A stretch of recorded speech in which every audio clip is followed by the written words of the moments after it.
Martedì 5 settembre 2023, un cordiale saluto a tutti voi carissimi amici radioascoltatori e benvenuti ad un nuovo appuntamento con Edicola Belun, la rassegna stampa di Radio ABM. Un saluto anche a chi ci sta guardando in diretta dalla pagina Facebook di Radio ABM e dal canale YouTube dell'Associazione Bellunesi nel Mondo. Dai nostri studi in via Cavour 3 Belluno, Marco Crepaz vi accompagnerà nella lettura dei quotidiani dedicati alla provincia di Belluno. Diamo subito uno sguardo ai titoli presenti sulle prime pagine. Cominciamo con quella del Gazzettino di Belluno, purtroppo una brutta notizia che interessa il territorio bellunese, principalmente il comune di Pieve di Livinallongo. Muore al lavoro davanti al collega. Massimo Crepaz, 57 anni, dipendente della Rabba Funivia, ha perso la vita ieri durante la manutenzione di una seggiovia. La tragedia vicino al rifugio Padon, stritolato dalle pulegge, forse per un difetto di comunicazione, aperta un'inchiesta.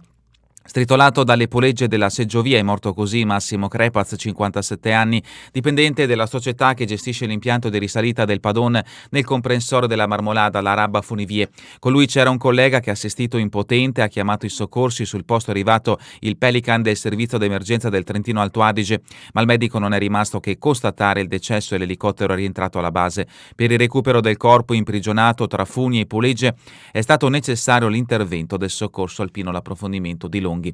A pagina 2 vediamo, per chi ci sta guardando da Facebook o YouTube, un primo piano di Massimo Crepaz e il luogo dove è avvenuta questa tragedia sul lavoro. CGIL e Cisle Uil servono più investimenti e più formazione. I sindacati: chi ha sbagliato paghi. E sempre a proposito di questa tragedia sul lavoro, il sindaco lutto cittadino il giorno del funerale. In segno di vicinanza alla famiglia di Massimo Crepaz, il sindaco Leandro Grones ha indetto il lutto cittadino nel giorno del funerale, ancora da stabilire. Gli alpini in prima fila quando c'era qualcosa da fare, era sempre in prima fila quando c'era da organizzare qualcosa, ha detto Valerio Nogheri, il capo del gruppo degli alpini cui Crepaz era iscritto. Altro richiamo dalla prima pagina del Gazzettino di Belluno: partono i lavori, riapre la strada delle Tre Croci, notizia che interessa i comuni di Cortina e di Auronzo. Longarone, oggi a Mestre l'accordo per Safilo, i sindacati provano a ricompattarsi. L'approfondimento di Santin a pagina 10. Belluno, Nevegal, progetto senza cemento. Non vogliamo aggiungere cemento, non intendiamo costruire qualcosa di nuovo, ma vogliamo ristrutturare quello che già c'è sul Nevegal. È un progetto sostenibile e rispettoso dell'ambiente, è quello di Nevegal 365 SRL. L'approfondimento di Fant a pagina 5. San Gregorio nelle Alpi, viviamo circondati da topi e vipere, l'erba cresce incolta nel terreno intorno alle opere di urbanizzazione iniziate e mai finite, un terreno che è diventato la casa dei topi, zecche e vipere, una situazione che dura ormai da oltre 10 anni e che i residenti della frazione di Luni, siamo nel comune di San Gregorio nelle Alpi, non riescono più a sopportare. Per questo hanno deciso di rendere pubblica la vicenda. L'approfondimento di Scarton a pagina 9. Sempre dalla prima pagina del Gazzettino di Belluno, uno smette mentre l'altro torna in campo dopo 4 anni. I destini opposti dei fratelli Gidoni, mondo dello sport in primo piano. Calcio, Dolomiti, esordio in trasferta contro l'Adriese di Vecchiato. Belluno, pizza festa e Made in Valbelluna, la città si anima per 5 giorni. Domani in piazza Zampieri l'evento con 4 gourmet veneti, sabato e domenica la manifestazione che valorizza prodotti locali. Questa dunque è la prima pagina del Gazzettino di Belluno. Passiamo adesso alla prima pagina del Corriere delle Alpi. In primo piano la tragedia avvenuta nel comune di Pieve di Livinallongo del Col di Lana. Muore trascinato dalla fune, incidente durante la manutenzione della seggiovia Padon, tra un pilone e l'altro, sequestrato il carrello, disposta l'autopsia. Vediamo un primo piano di Massimo Crepaz, aveva 57 anni, impigliato al cavo della seggiovia su cui stava intervenendo. Così è morto Massimo Crepaz, 57 anni, di Livinallongo del Col di Lana. Il ritratto: se avevi bisogno arrivava sempre, alpini e calcio piangono Mammo, era sempre pronto a dare una mano, paese sotto shock, il sindaco Leandro Grones indice il lutto cittadino. Le reazioni: sindacati in campo per la sicurezza, servono controlli e più formazioni, richiami identici a quelli che abbiamo trovato anche sulla prima pagina del Gazzettino di Belluno. Fatto di cronaca che ci porta nel capoluogo, picchiata da chi la ospita presa a colpi di chitarra. Picchiata con una chitarra, una donna ha denunciato di essere stata aggredita con uno strumento musicale in un appartamento di Piazza San Lucano a Borgo Pra. Spaventata, visibilmente scossa e soprattutto con una ferita ancora sanguinante sullo zigomo sotto l'occhio sinistro. Ha chiesto aiuto a un automobilista di passaggio, poi è stata trasportata da un'ambulanza al pronto soccorso. L'approfondimento di Sosso a pagina 17. Regione Veneto, in arrivo 22.000 lettere per i bolli auto non pagati. Il censimento: a Belluno chiusa e vuota una casa ogni 4. A Belluno una casa su 4 non è abitata, tante le case inutilizzate in città e negli ultimi anni i passi avanti sono stati modesti. A certificarlo è uno studio del Sole 24 Ore sui dati Istat. L'approfondimento di Aliprandi a pagina 16. E la foto di copertina: da Serena al Grande Fratello, riflettori su Giselda Toresan, l'influencer della montagna. Amante delle avventure all'aperto e della fotografia, con 132.000 follower su Instagram, Giselda Toresan, influencer di Seren del Grappa, sfida le critiche e accetta l'invito al Grande Fratello. L'approfondimento di Miele a pagina 31.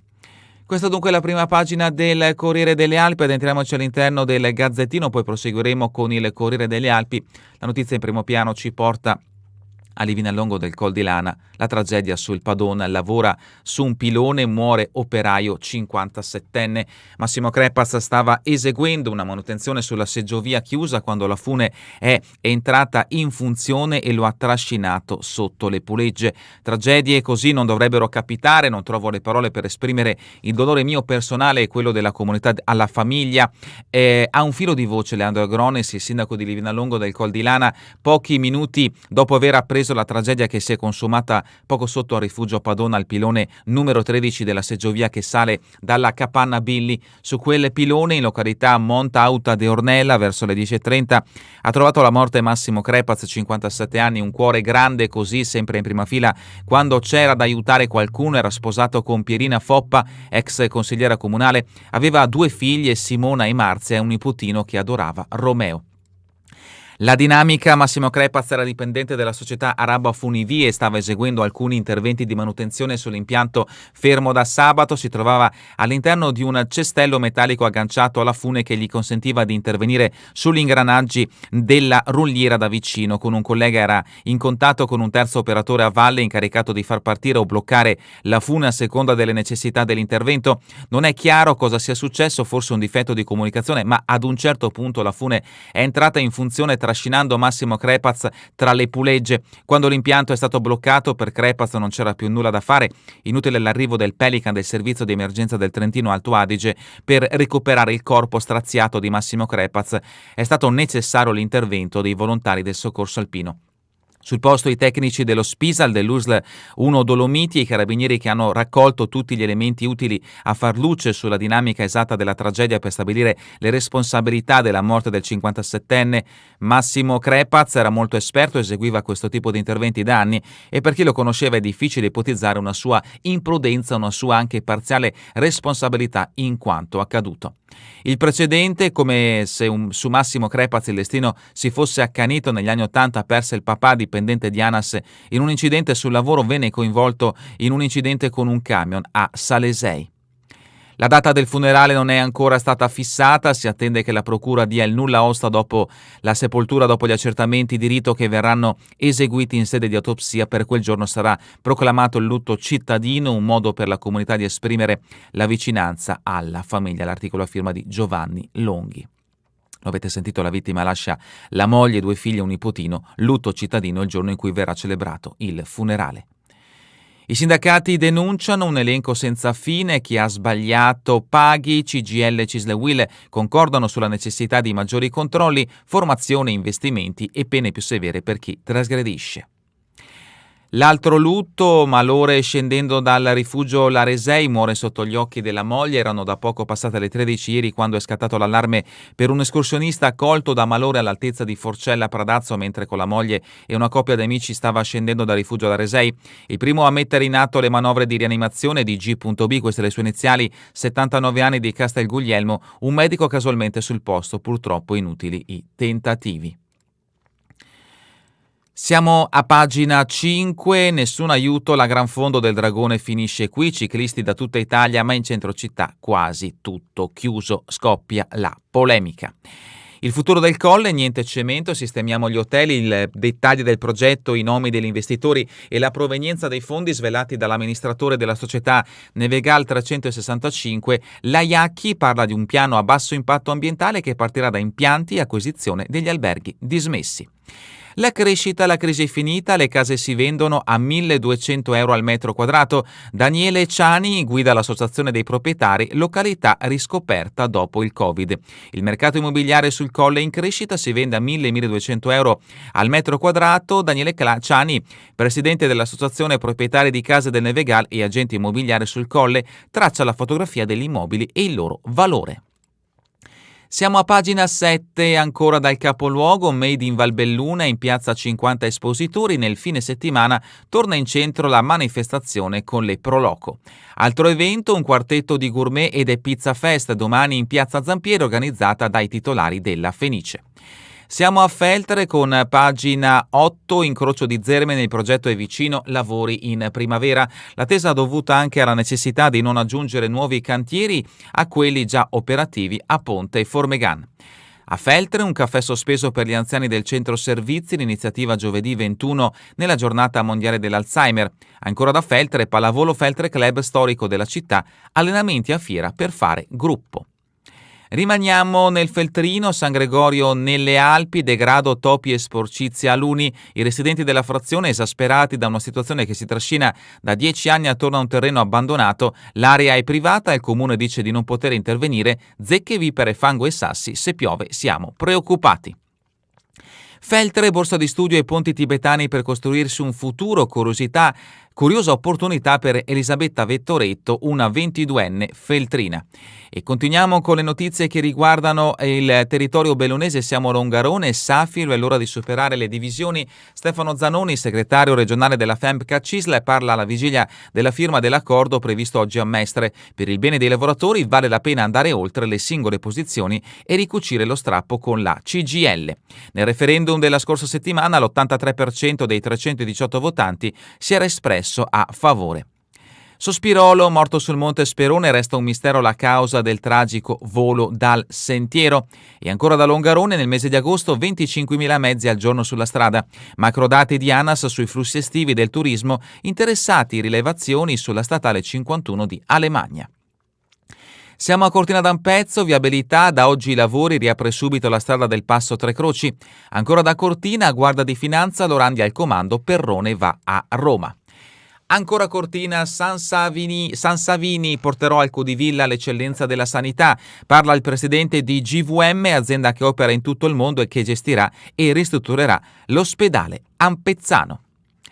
E adesso passiamo all'edizione del Corriere delle Alpi, addentriamoci al suo interno. Le notizie in primo piano, messe anche a livello regionale, ci portano a Livinallongo del Col di Lana, tecnico muore trascinato dalla seggiovia.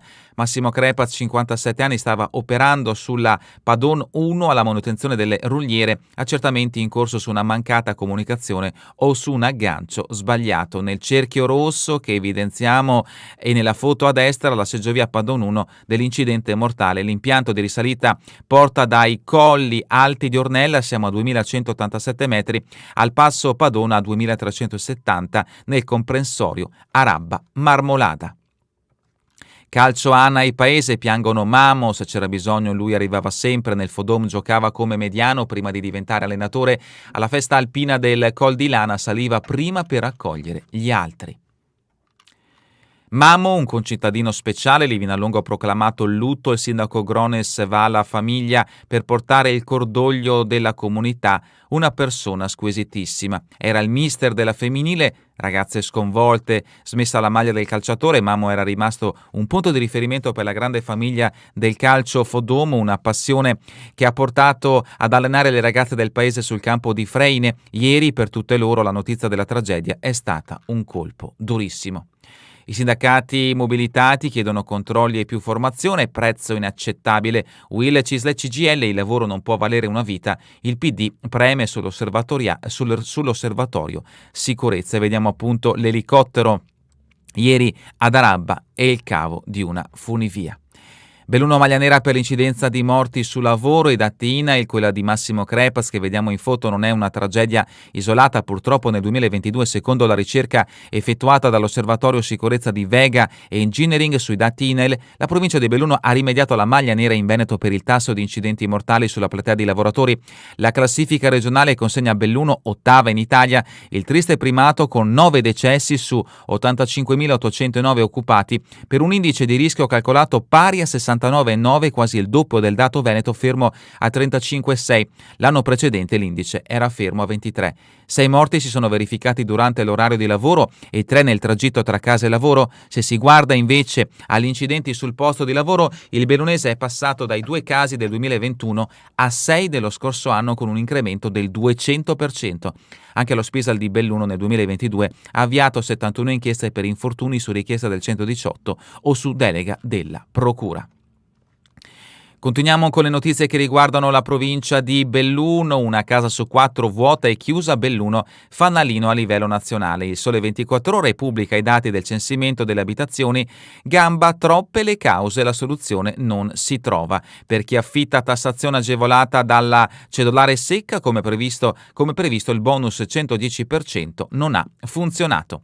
Il Sugna, la regione ci ascolti, serve un piano per riqualificare. Il sindacato degli inquilini chiede risorse anche per i piccoli proprietari. Fatto di cronaca che ci porta sempre nel capoluogo. Donna con il volto insanguinato a Borgo Prami ha colpito in casa con la sua chitarra. Una quarantena ha denunciato l'aggressione da parte di una conoscente con il quale aveva passato l'intera domenica. Era ferita da uno zigomo e ha chiesto aiuto a un automobilista indicando l'aggressore. Io non gli ho fatto niente, non si picchiano le donne, la drammatica ricostruzione dell'aggredita. Continuiamo con pagina 18, bollo auto, Venezia batte cassa in arrivo, 22.346 accertamenti. È scattata la riscossione dei mancati pagamenti del 2021, valgono 6,5 milioni. La regione avverte gli utenti, conviene saldare prima che vada a ruolo. In tutto il Veneto da versare 172 milioni di euro, sono soldi pubblici, tornano ai cittadini. Nessun sostegno da Palazzo Rosso in bilico Santa Claus e Gran Fondo 2024. Ivan Piola, l'appello lanciato nei mesi scorsi non è servito, le manifestazioni costano, non possiamo più rimetterci. Vogliamo far crescere il turismo in provincia? Non stiamo andando nella giusta direzione. Questa è la dichiarazione di Ivan Piola. Mazzaccolli, il comune eroga fondi su bandi, vedremo a fine anno. Questa è la risposta dell'assessore allo sport che replica alla dichiarazione di Ivano Piola. Sicurezza, quell'incrocio è pericoloso, a Castione serve una rotatoria, a Mogna a Balzana si fa portavoce dei cittadini, complicata l'uscita da via Primo Maggio, a Cirvò invece il problema sono le bici troppo veloci lungo via Col de Gou. Continuiamo con pagina 21, siamo a Feltre, Palafeltre, pista già ghiacciata per gli agonisti pattinaggio pubblico al via in ottobre. Da ieri le società sportive possono allenarsi al Drio Le Rive, l'impianto ha confermato le sue enormi potenzialità. Altri 300 nuovi pattini per il noleggio, proveremo a lanciare il cinema con video e film da proiettare con la gente in pista. Il caso badante infedele in tribunale, rubate anche 2 fedi nuziali. La donna è accusata di furto aggravato e indebito utilizzo di carte bancomat. Il convivente della donna invece deve rispondere del reato di ricettazione. La procura ha chiuso le indagini preliminari e sono stati consegnati gli avvisi di garanzia. Arsielago del Corlo, tuffo dal ponte, 19enne si frattura una gamba. Trasporto scolastico, Feltre si potenzia il servizio ai bambini con disabilità. Siamo a pagina 23, Pedavena Crocedaune, obiettivo 200 auto in gara. Il comitato organizzatore prepara la 39esima edizione con il percorso ridotto, non si paga biglietto, sarà difficile fare quadrare i conti, ma è grado gli sponsor. Gorza è un test, l'obiettivo è riportare l'evento alla formula originale e nel CFMU. San Gregoro nelle Alpi si presentano venerdì i temi dell'innovazione al Consiglio Comunale e ancora esposti fino a fine settembre i ritratti degli ospiti di Casa Colbe, qui alcuni ritratti. Continuiamo con pagina 24, Sedico, Parco Archeologico di Nuale, il Comune investe sull'area, rinnovata la segnaletica illustrativa e in programma interventi sulla struttura, l'assessore Sebastiano Casoni, impegno per dare la giusta visibilità al sito. Falcade muore per malore mentre scende dal rifugio Laresei, notizia di cui abbiamo dato spazio leggendo anche il Gazzettino di Belluno. Torna la tradizione, il Tovegna si prepara a Toccatì, sotto l'egida dell'UNESCO. Ponte nelle Alpi è segnata la progettazione della cittadella dei servizi e ancora a Piancansiglio la cerimonia ampia ambiente e lavoro sotto i riflettori. E ancora appello per l'unità sindacale dopo la spaccatura su Safilo, superiamo le divisioni, richiamo anche da parte del Corriere delle Alpi. A Cortina d'Ampezzo, Passo Tre Croci, oggi la riapertura dopo la frana e ancora i vertici della pista di IGLS in sopralluogo a Cortina, volevamo vedere i lavori ma qui è tutto fermo. Direttore project manager dell'impianto austriaco in visita a Ronco, noi faremo in ogni caso gli interventi alla nostra struttura. Pagina 27, avamposto rimesso a nuovo per sciare dentro la storia. Raniero Campigotto del rifugio Col Gallina, acquistato anni fa in ricovero di guerra, sarà meta questo inverno di escursioni sci alpinistiche o con la Ciaspole dedicata al conflitto. Altre notizie brevi dal Cadore. A Oronzo 2 alpinisti tedeschi soccorsi sulle 3 cime. Domeggia infiltrazione di acqua dal tetto del palazzetto al via la sistemazione. San Nicolò di Comelico, strada Costa Tamai, il comune cerca i fondi. Calalzo, stasera arriva la Benetton, festa in paese. Dalla rubrica Cultura e Società, altro approfondimento in merito alla mostra del cinema di Venezia. Priscilla ama ancora Elvis, non ci siamo mai lasciati al Lido, la vedova Presley. In concorso il film di Sofia Coppola sulla compagna dell'idolo del rock, in passerella Jacob Elordi, acclamata star di Euforia, e Kelly Svaini. Dalla rubrica Cultura e Spettacoli, una bellunese, la social influencer della montagna Giselda Torresana al Grande Fratello. La 33enne, originaria di Asolo, vive a Seren del Grappa dall'11 settembre su Canale 5, ma i followers sono divisi. La novità di quest'anno, accanto ai VIP ci saranno anche i NIP, persone non famose. Chi è l'operaia che conta 132.000 fan su Instagram? Grazie alle bellissime foto che la ritraggono in montagna e al suo amore per l'avventura, Gisella Torresan ha conquistato 132.000 follower su Instagram. Quest'anno è stata una delle under 35 che hanno ricevuto il premio Locanda da Jerry. Il Grappa l'ho percorso tutto e adoro stare sulle Dolomiti. Questa è la sua dichiarazione. Giorno e notte, cortometraggio si presenta, giovani protagonisti nel 2024. La mostra La vecchia Longarone nelle pennellate di Pradella. La vecchia Longarone nelle pennellate di Pradella, a Longarone grazie all'organizzazione della Proloco. Sport bellunese, calcio, Serie D, Dolomiti, esordio duro con la temuta Adriese, turni infrasettimanale tutti giocati in casa. Basket Serie DR1, Valbe, esordio casalingo, inizio a riposo per Feltre, al via il 24 settembre. E ancora dallo sport, volley femminile per Feltre, Limana e Belluno, debutto casalingo. Continuiamo con le previsioni del tempo in Veneto, cielo sereno, precipitazioni assenti. È davvero tutto per questa edizione di Edicola Belluno. Vi ricordo che torneremo in replica via streaming questa sera alle 20 e domani mattina all'1 ora locale italiana. A voi tutti un buon proseguimento di giornata in compagnia come sempre di Radio ABM, la web radio dell'Associazione Bellunesi nel Mondo.